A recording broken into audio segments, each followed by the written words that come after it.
Democrats refused to cheer Martin Luther King Jr. on House floor.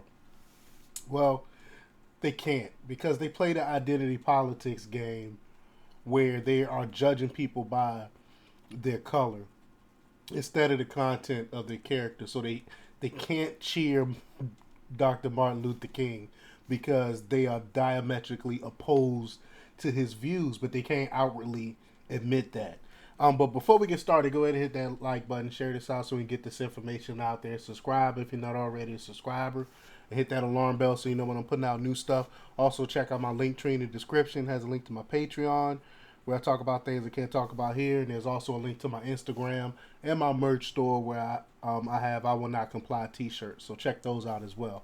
All right, let's talk about this news. House Democrats couldn't bring themselves to applaud Martin Luther King Jr. on Wednesday as House Republicans failed to elect a new speaker after several votes. Texas Republican Chip Roy nominated Byron Donalds of Florida. Roy began the nomination, which challenges Kevin McCarthy, the outgoing GOP minority leader, for the top position in the House by highlighting Donald's race as Democrats nominate New York Rep. Hakeem Jeffries. Quote, now here we are, and for the first time in history, there have been two black Americans placed into the nomination for Speaker of the House, Roy said ahead of the fourth vote. The proclamation was met with roaring applause and a standing ovation as lawmakers on each end of the chamber celebrated the racial milestone 158 years after the end of American slavery. Quote, however, Roy continued, we do not seek to judge people by the color of their skin, but rather the content of their character. And I 1000% agree with that. And Republicans stood again to cheer the mantra, which was popularized by Dr. Martin Luther King Jr. just 2 miles west on the steps of the Lincoln Memorial in 1963. But most Democrats across the aisle, captivated by a form of identity politics that is obsessed with skin color, remain seated with their arms crossed. I mean, just utterly ridiculousness. The juxtaposition between the two parties says everything about the state of American race relations today.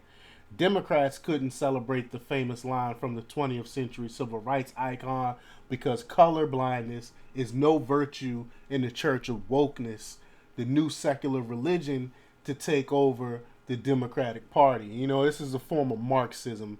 This is what they use to control people.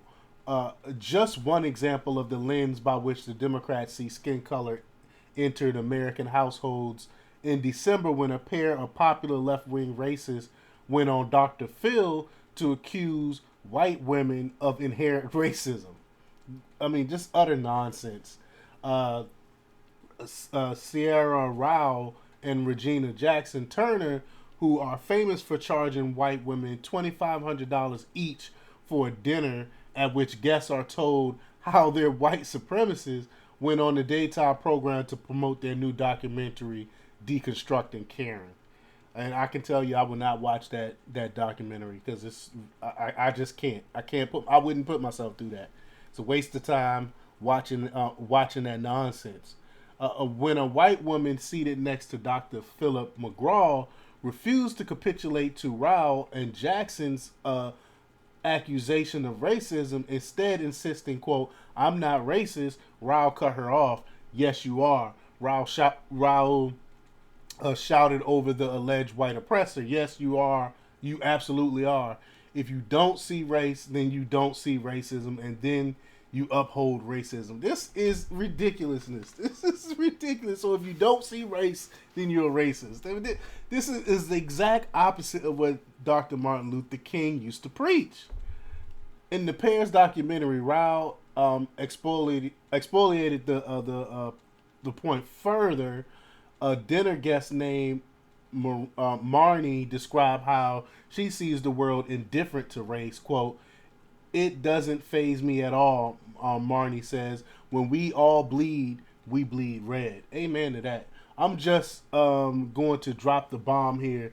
That's white supremacy, Rao said in response. Colorblindness is white supremacy. Do not teach your kids to be colorblind. I mean, could you believe? Do you think Dr. Martin Luther King could imagine that a person of color would say something like this years after his civil rights movement? Do you think could imagine this would happen? This is the prevailing worldview among woke activists that has crept into the mainstream of the Democrat Party, and Roy put on full display Wednesday just how entrenched the perspective is among Democrats in the lower chamber. It's I don't get it. I don't get why they doing this. Well, I kind of do get it. I say I don't get it, but I kind of do get why they're doing this.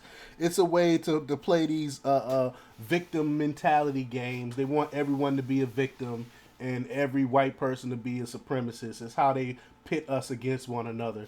But let me know what you think. Leave your comments down below. Like, share, and subscribe, and check out themarkrepublics.com for the latest in news.